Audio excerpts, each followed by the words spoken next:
आज के समय में 200-400 गज के 10 कमरों वाले घरों में भी एक बूढ़ी माँ के लिए एक कमरा तक नहीं होता। कहाँ से आती है इतनी निर्दयता लोगों में? इंसान अपने शरीर का घमंड करता है, 4 दीवारों वाले घर का घमंड करता है, लेकिन जब वह मरता है तो अपना खुद का शरीर भी अपने सामने पड़ा देखता है। तब उसे अपने कर्म याद आते हैं, लेकिन तब वह चाह कर भी अपने कर्मों को सुधार नहीं सकता, क्योंकि उसके लिए उसके पास शरीर नहीं होता। वह बहुत कुछ कहना चाहता है लोगों से, परिवारजनों से माफी मांगना चाहता है, लेकिन इसके लिए उसके पास अब मुंह नहीं होता। उसे तब समझ आता है कि ना तो वह अपना शरीर साथ ले जा सकता है और ना ही पैसा और ना ही मकान। फिर क्यों घमंड किया? ये बात लोग जानते तो जिंदा रहते हुए भी हैं, लेकिन करने को तैयार नहीं होते, अपने कर्मों को सुधारने का साहस नहीं रखते। दोस्तों, समय रहते कुछ पुण्य कर्म कर लीजिए ताकि जिंदगी का आखिरी पड़ाव बुढ़ापा सुकून से कटे। कहीं ऐसा ना हो कि दूसरों का दिल दुखाते दुखाते आप उस मोड़ पर आ जाओ कि ऊपर वाले से मौत भी मांगो तो वह भी ना मिले। दोस्तों, प्रकृति का नियम है कि जो जैसा करेगा वैसा ही भरेगा। अगर किसी ने किसी के साथ अच्छा किया है तो समय आने पर उसे उसका फल जरूर मिलेगा, और यदि किसी ने बुरा किया है तो प्रकृति उसे अपने तरीके से सबक सिखाती है। इंसान ये सोचता है कि वह सब कुछ करने में सक्षम है और कुछ भी कर सकता है, लेकिन प्रकृति के न्याय से कोई नहीं बच सकता। दोस्तों, एक बार की बात है, गांव से कुछ दूर जंगल में एक आश्रम था जहां आचार्य मुनि अपने शिष्यों के साथ रहते थे। वे बहुत विद्वान और तपस्वी थे। एक दिन उनके पास उनका एक शिष्य आया। शिष्य ने आचार्य मुनि के चरण स्पर्श किए और कहा, गुरुदेव, आज मेरे मन में एक शंका उत्पन्न हो रही है, कृपया आप मेरी इस शंका का निवारण करें। मैं इस शंका को लेकर बहुत परेशान हूँ। तब आचार्य मुनि ने मुस्कुराते हुए कहा, भंते, तुम्हारे मन में जो भी शंका है निसंकोच होकर पूछो। तुम्हारी हर शंका का समाधान करना मेरा कर्तव्य है। मैं अवश्य ही तुम्हारी शंका का निवारण करूंगा। शिष्य पूछने लगा, गुरुदेव, मुझे यह बताइए कि क्या मनुष्य को कर्मों के अनुसार ही अगला जन्म प्राप्त होता है, और यदि ऐसा है तो मनुष्य को कैसा कर्म करना चाहिए? इसके साथ ही मैं यह भी जानना चाहता हूं कि ऐसा कौन सा पाप है जिसे करने से मनुष्य नरकगामी बन जाता है। कृपया आप मेरी इस शंका का समाधान करें। शिष्य की बात सुनकर आचार्य मुनि मुस्कुराए और बोले, भंते, आज तुमने समस्त मानव जाति के कल्याण के उद्देश्य से बहुत ही महत्वपूर्ण प्रश्न किया है। तुम्हारे प्रश्न का समाधान मैं अवश्य दूंगा, लेकिन इसका उत्तर तुम्हें रानी वसुंधरा की कथा में मिलेगा। आज मैं तुम्हें रानी वसुंधरा की कथा सुनाता हूं, जिससे तुम्हारी सभी शंकाओं का समाधान हो जाएगा। इस प्राचीन कथा में ही तुम्हारे सभी प्रश्नों के उत्तर मिलेंगे, इसलिए इस कथा को ध्यानपूर्वक सुनो। शिष्य ने सिर झुकाकर कहा, गुरुदेव, मैं इस कथा को अवश्य ध्यानपूर्वक सुनूंगा। कृपया आप इस कथा को मुझे सुनाइए। यह प्राचीन काल की बात है। अमरपुर देश में महाराज रणविजय राज्य करते थे। वे धर्म का पालन करने वाले, गुणवान, चरित्रवान और अत्यंत कुशल सम्राट थे।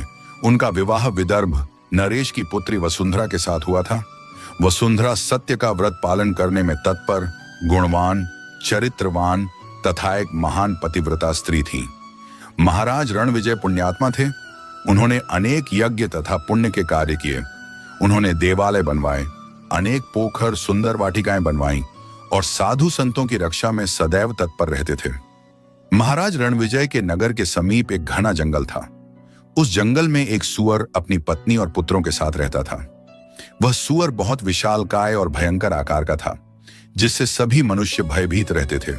उसके भय से लोग उस वन के मार्ग से जाने से डरने लगे। जब यह बात महाराज रणविजय को पता चली तो उन्होंने उस सूअर का शिकार करने का निश्चय किया। एक दिन महाराज अपनी पत्नी वसुंधरा अनेक सैनिकों और कुत्तों को लेकर उस वन में शिकार के लिए निकल पड़े। महाराज रणविजय बड़े ही पराक्रमी थे। उन्होंने अनेक विशालकाय शेरों और राक्षसों का वध किया था। इसलिए वे इस भयंकर सूअर से नगरवासियों की रक्षा करने के लिए वन में जा पहुंचे। जब उस भयंकर आकार वाले सूअर ने महाराज रणविजय को वन की ओर आते देखा तो वह अपनी पत्नी से कहने लगा, हे प्रिय, देखो, यह अमरपुर देश के महान सम्राट रणविजय हैं। वे महापराक्रमी और महातेजस्वी हैं। वे इस वन में मेरा शिकार करने के लिए आ रहे हैं। उनके साथ बहुत से कुत्ते और शिकारी हैं। इसमें तनिक भी संदेह नहीं कि वे मुझ पर प्रहार नहीं करेंगे। महाराज बड़े पुण्यात्मा हैं। ये राजाओं के भी राजा हैं। समस्त विश्व इनके अधीन है।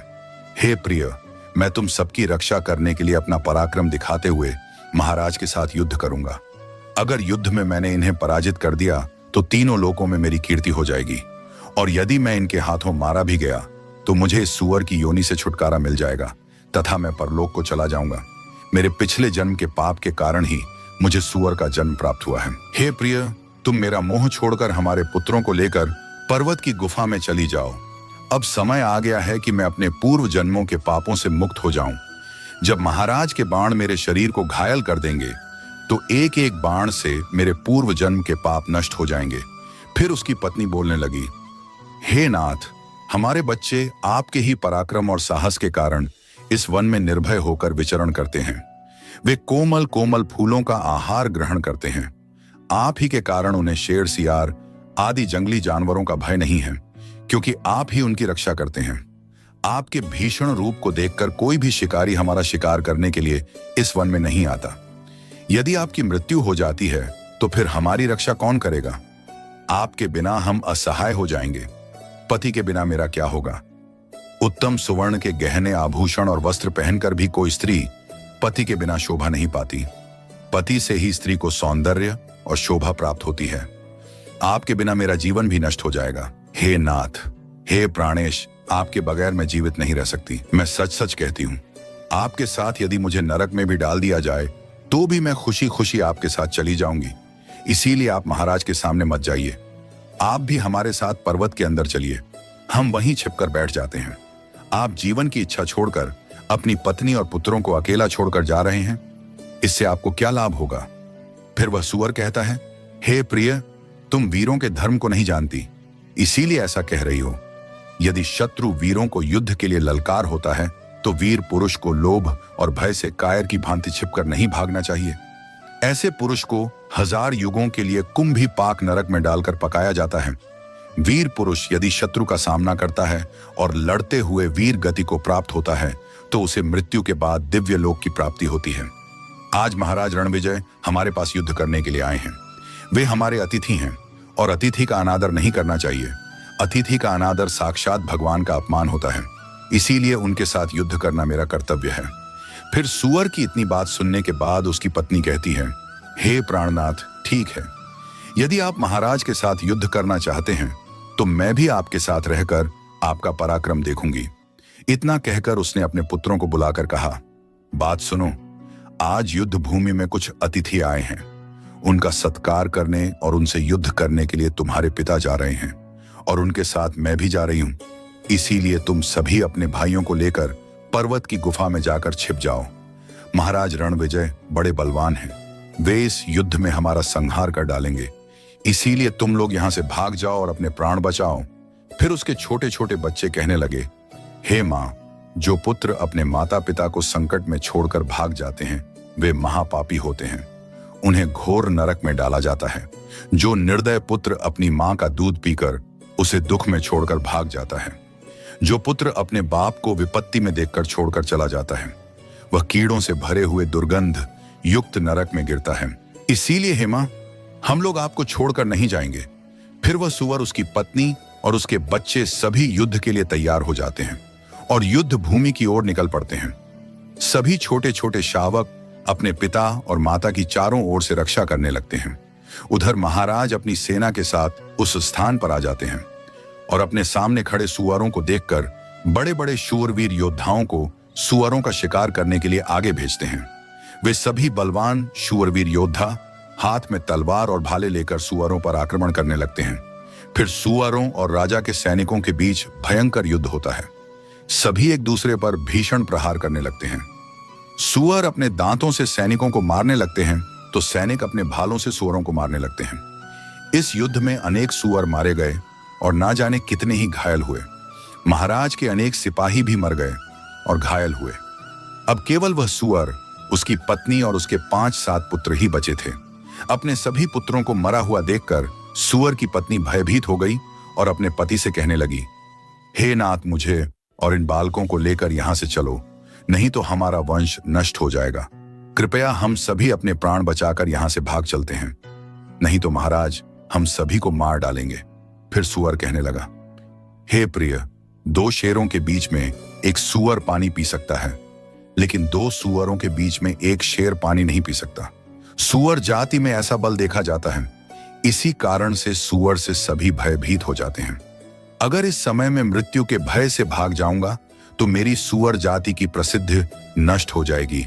इसीलिए हे प्रिय, तुम हमारे बच्चों को लेकर यहां से चली जाओ और सुखपूर्वक जीवन व्यतीत करो। अब सुअर की बात सुनकर उसकी पत्नी बोली, हे नाथ, मैं आपसे बहुत प्रेम करती हूं। आपने मेरा आदर सम्मान करके और मेरी रक्षा करके मेरे मन को जीत लिया है। आपसे मेरा मोह कभी नहीं छूटेगा। इसीलिए मैं अपने पुत्रों के साथ आपके सामने ही प्राण त्याग दूंगी, किंतु आपको अकेला छोड़कर नहीं जाऊंगी। फिर वह सूअर और उसकी पत्नी दोनों ही महाराज से युद्ध करने के लिए आगे आते हैं। वह सूअर भयंकर गर्जना करता हुआ महाराज को युद्ध के लिए ललकार है। वह सूअर सामने आए बड़े बड़े वीर योद्धाओं को अपने दांतों से तिनके की भांति उठाकर फेंकने लगता है। अपने सैनिकों को मरता हुआ देखकर महाराज को क्रोध आ जाता है और वे अपने धनुष की प्रत्यंचा चढ़ाकर उस स्वर पर बड़े वेग से आक्रमण करते हैं।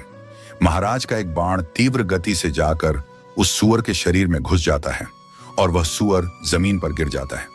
फिर महाराज उस पर प्रहार करते हैं और सूअर को मार डालते हैं। सूअर के मरते ही उसके प्राण निकलते हैं और परलोक को चले जाते हैं। फिर महाराज के सैनिक अपने हाथ में भाले लेकर उस सूअर की पत्नी को मारने के लिए उसकी ओर जाने लगते हैं। सूअर की पत्नी अपने बच्चों के सामने खड़ी हो जाती है और बच्चों से कहती है, बच्चों, मैं जब तक यहाँ खड़ी हूं तुम यहां से भाग जाओ। सूअर का बड़ा बेटा बोलता है, हे माता, हम अपने प्राणों के भय से आपको मरने के लिए छोड़कर कैसे भाग जाएं? अगर मैं ऐसा करूंगा तो मुझ पर धिक्कार है। मैं युद्ध में शत्रु को परास्त करूंगा। तुम अपने पुत्रों को लेकर यहां से चली जाओ। फिर वह सूअर की पत्नी बोली, हे मेरे पुत्र, मैं महापाप नहीं करूंगी। तुझे अकेला छोड़कर कैसे चली जाऊं? इतने में ही राजा के सैनिक उन सूअरों के पास आते हैं और उन पर प्रहार करने लगते हैं। सूअर का बड़ा बेटा भयंकर युद्ध करता है और अनेक सैनिकों को मार गिराता है। तब महाराज आगे आकर उस सूअर के बड़े बेटे को भी मार डालते हैं। अपने पुत्र को मरा हुआ देखकर सूअर की पत्नी बहुत क्रोधित हो जाती है और भीषण प्रहार करने लगती है। उसने भी अनेक सैनिकों को मार डाला। इस घटना को महारानी वसुंधरा देख रही थी। तब वह महाराज से कहती हैं, हे महाराज, उस सूअर की पत्नी आपके सैनिकों को मार रही है। आप आगे बढ़कर उसका वध क्यों नहीं करते? महाराज, इसका वध कर दो। तब महाराज कहते हैं, हे प्रिय, यह एक स्त्री है। मेरा यह वचन है कि मैं स्त्री का वध नहीं करूंगा। स्त्री का वध करने से महापाप लगता है। इसीलिए मैं उस सूअर की पत्नी को ना खुद मार रहा हूं और ना ही किसी को उसे मारने के लिए भेज रहा हूं। मुझे स्त्री का वध करने में बड़ा भय लगता है। इतना कहकर महाराज चुप हो गए। फिर महाराज की सेना में गौरव नाम का एक बलवान सिपाही था। उसने उस सूअर की पत्नी पर प्रहार किया और उसे जमीन पर गिरा दिया। सूअर की पत्नी मूर्छित होकर जमीन पर गिर पड़ी और लंबी लंबी सांसें लेने लगी। जब रानी वसुंधरा ने उस सूअर को धरती पर बेहोश अवस्था में देखा तो उन्हें उस सूअर पर बड़ी दया आ गई।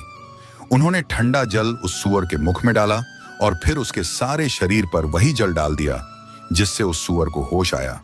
सूअर ने रानी को उस पर शीतल जल डालते हुए देखा तो वह बहुत प्रसन्न हुई और मनुष्य की वाणी में बोलने लगी, हे देवी, तुमने मुझ पर ठंडा जल डालकर मुझे कष्ट से मुक्ति दिलाई है। तुम्हारा कल्याण हो। सूअर के ऐसे वचन सुनकर रानी वसुंधरा को बड़ा ही आश्चर्य हुआ। वह सोचने लगी, यह तो आज मैंने बड़ी विचित्र बात देखी। यह सूअर तो मनुष्य की वाणी में सुंदर और स्पष्ट संस्कृत बोल रहा है। फिर रानी ने उस सूअर से कहा, हे भद्रे, तुम कौन हो? तुम्हारा बर्ताव तो बड़ा ही विचित्र है। तुम पशु होकर भी मनुष्य की वाणी में कैसे बोल रही हो? तुम मुझे तुम्हारे पूर्व जन्म का वृतांत सुनाओ। किस कारण से तुम सूअर बनी हो? फिर वह सूअर कहने लगी, हे महारानी, मेरे पति ने पिछले जन्म में गुरुजनों का अपमान किया था। इसी कारण से उन्हें सूअर का जन्म प्राप्त हुआ है। अब मैं आपको मेरे पूर्व जन्म की कहानी बताती हूँ। हे देवी, मालवा नाम के देश में चंद्रपुर नाम का एक सुंदर नगर था। उस नगर में धीरसेन रहते थे। मैं उसी धीरसेन की पुत्री थी और मेरा नाम चारुलता रखा गया था। उस समय उस नगर में मेरे जितनी सुंदर स्त्री कोई और नहीं थी। अपने सौंदर्य और रूप के घमंड में मैं उन्मत्त हो गई थी। मेरी मुस्कान बड़ी मनोहर थी। जब मैं जवान हुई तो मेरा सुंदर रूप और जवानी देखकर मेरी माता को बड़ा भय लगने लगा। एक दिन वह मेरे पिता से कहने लगी, हे नाथ, अब हमारी कन्या जवान हो चुकी है, उसका विवाह क्यों नहीं कर देते? इसे शीघ्र ही किसी योग्य वर को सौंप दीजिए। अपनी पत्नी की बात को सुनने के बाद मेरे पिता, जो एक विद्वान ब्राह्मण थे, बोले, हे कल्याणी, मैं अपनी पुत्री का विवाह उसी पुरुष के साथ करूंगा जो विवाह के बाद मेरे ही घर में निवास करेगा। चारुलता मुझे बहुत प्रिय है, मैं इसे अपनी आंखों से दूर नहीं होने देना चाहता। फिर एक दिन कृष्णानंद नाम के जवान विद्वान ब्राह्मण मेरे द्वार पर आ गए। मेरे पिता उनके ज्ञान और कुशलता को देखकर बहुत प्रसन्न हुए। प्रसन्नता के कारण ही उन्होंने उनसे मेरे विवाह के लिए पूछ लिया। फिर मेरे पिता ने उस कृष्णानंद ब्राह्मण से मेरा विवाह करवा दिया और वे हमारे साथ ही हमारे घर पर रहने लगे। परंतु मैं अपने माता पिता के लाड प्यार से बिगड़ चुकी थी।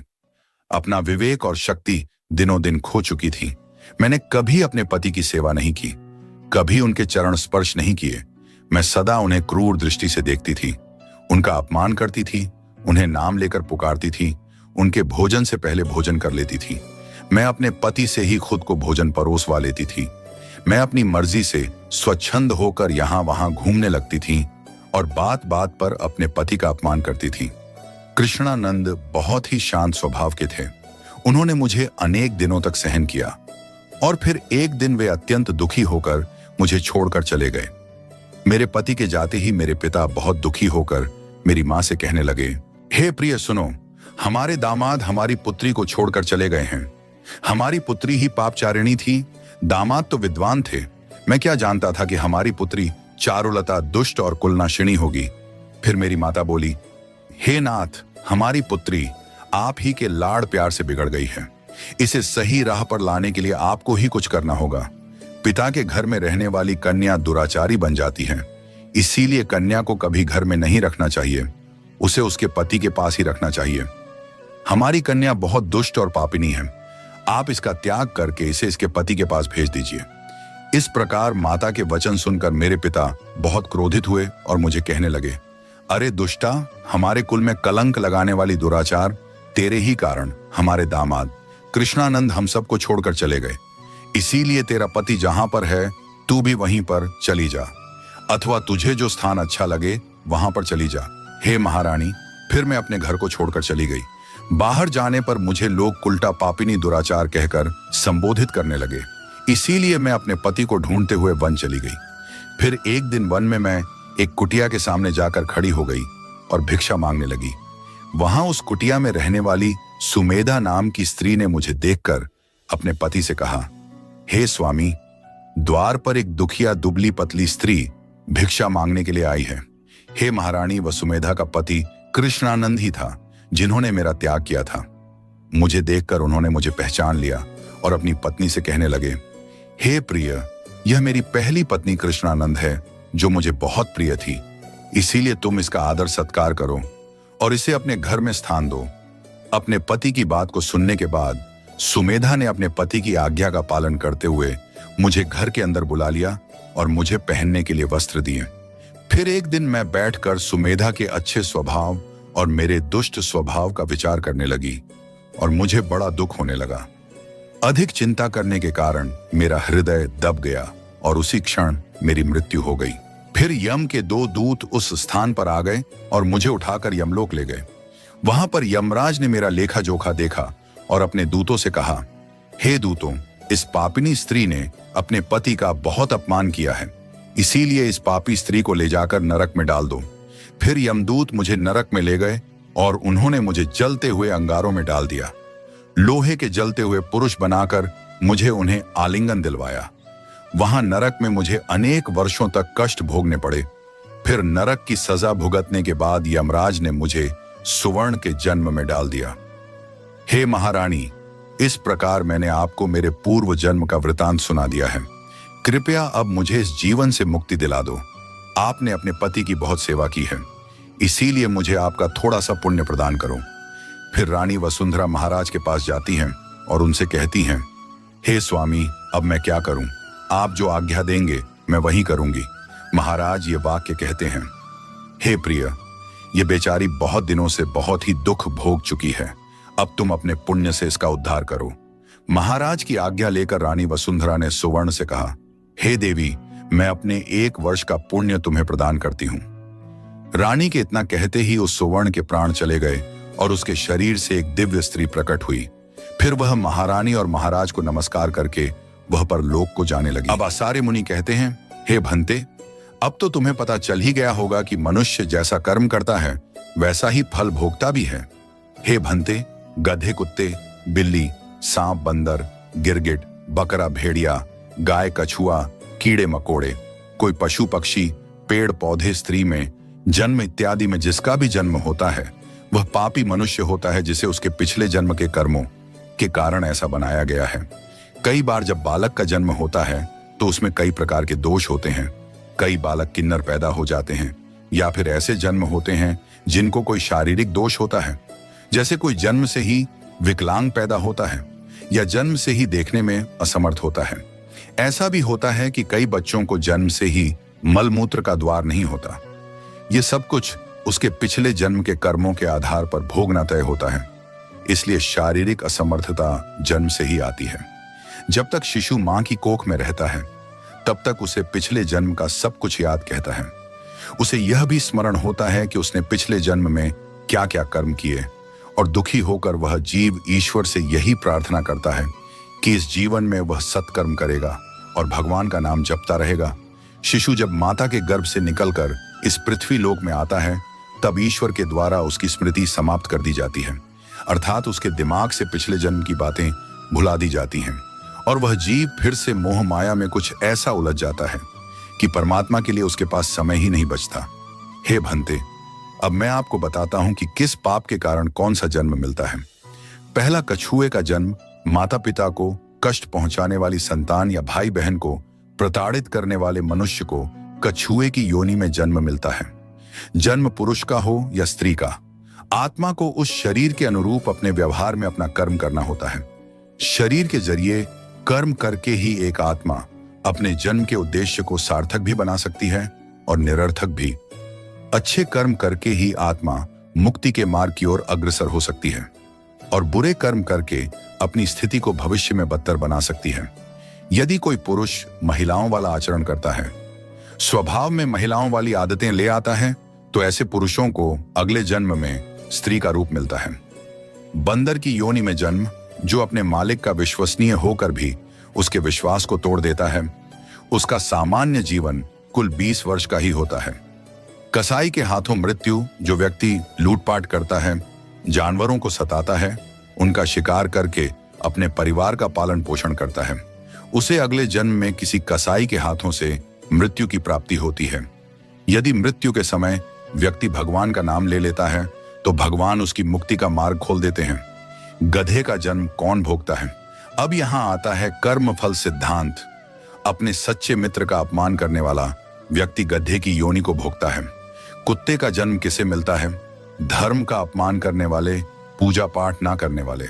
जो व्यक्ति धर्म, वेद, पुराण जैसे धार्मिक ग्रंथों का अपमान करता है, हमेशा धर्म का विरोध करता है और ईश्वर के प्रति श्रद्धा भाव नहीं रखता, ऐसे लोगों का अगला जन्म कुत्ते के रूप में होता है। कीड़े मकोड़े की योनि दूसरों की निंदा करने वाला और बुरा बर्ताव करने वाला व्यक्ति कीड़े मकोड़े के रूप में जन्म लेता है। यह एक ऐसी योनि है जिसमें आप कितने भी प्रतिभाशाली हों, कितना भी हुनर क्यों ना हो, आपको सम्मान कभी नहीं मिलता। चोरी करने वाले का जन्म। जो व्यक्ति किसी चीज की चोरी करता है वह तोता बनता है। वहीं सुगंधित पदार्थ की चोरी करने वाला व्यक्ति छछूंदर के रूप में जन्म लेता है। किंतु यदि अपराध और भी बड़ा हो तो सजा और भी कष्टदायक होती है। ठगी करने वाले का जन्म। जो लोग दूसरों को मूर्ख बनाकर ठगी करते हैं और उनका लाभ उठाते हैं या काम निकलवा लेते हैं, ऐसे लोगों को मृत्यु के बाद नरक में स्थान मिलता है। साथ ही ऐसे लोग अगले जन्म में उल्लू के रूप में जन्म लेते हैं। पराई स्त्री से संबंध बनाने वाले का जन्म। जो व्यक्ति पराई स्त्री से संबंध बनाता है उसे नरक में जाना पड़ता है। वहां उसे कई कष्ट भोगने पड़ते हैं और इसके बाद वह अलग अलग योनियों में एक के बाद एक कई जन्म लेता है। वह सबसे पहले भेड़िया बनता है, फिर कुत्ते के रूप में जन्म लेता है, उसके बाद सियार, फिर गिद्ध, फिर सांप, फिर कौवा और अंत में बगुला बनता है। इन सभी योनियों में जीवन व्यतीत करने के बाद ही उसे फिर से मनुष्य जन्म की प्राप्ति होती है। व्यभिचार स्त्री का जन्म। ऐसी शादीशुदा महिला जो किसी गैर मर्द के साथ संबंध बनाती है, उसे नरक की यातनाएं भोगनी पड़ती हैं। ऐसी महिला अगले जन्म में छिपकली, सांप या फिर चमगादड़ के रूप में जन्म लेती है। बलात्कारी पुरुष का जन्म। लेकिन जो व्यक्ति किसी स्त्री के साथ जबरदस्ती संबंध बनाता है उसे नरक भोगने और कई योनियों में जन्म लेने के बाद मनुष्य योनि में किन्नर के रूप में जन्म मिलता है। गाली गलौज करने वाले का जन्म प्रत्येक मनुष्य के कंठ में मां सरस्वती का वास होता है। इसीलिए जिन लोगों की वाणी में मधुरता नहीं होती, जो दूसरों को बुरा भला कहते हैं या हमेशा गाली गलौज करते हैं, उन्हें अगले जन्म में बकरे के रूप में जन्म लेना पड़ता है। गरुड़ पुराण हिंदू धर्म के महापुराण में से एक है। इसमें जन्म, मृत्यु और मृत्यु के बाद की घटनाओं का विस्तार पूर्वक वर्णन मिलता है। इस पुराण में ऐसी कई बातें बताई गई हैं जिन्हें अपनाने से व्यक्ति अपने जीवन की स्थिति सुधार सकता है। इन महापुराण में गरुड़ पुराण बहुत महत्वपूर्ण है, जो सनातन धर्म में किसी व्यक्ति की मृत्यु के बाद पढ़ा जाता है। दोस्तों, आशा करता हूं कि इस कहानी से आपको बहुत कुछ सीखने को मिला होगा। अगर वीडियो आपको अच्छी लगी हो तो वीडियो को लाइक और इस वीडियो को अपने दोस्तों के साथ शेयर जरूर करें और हमारे इस चैनल को सब्सक्राइब करना ना भूलें।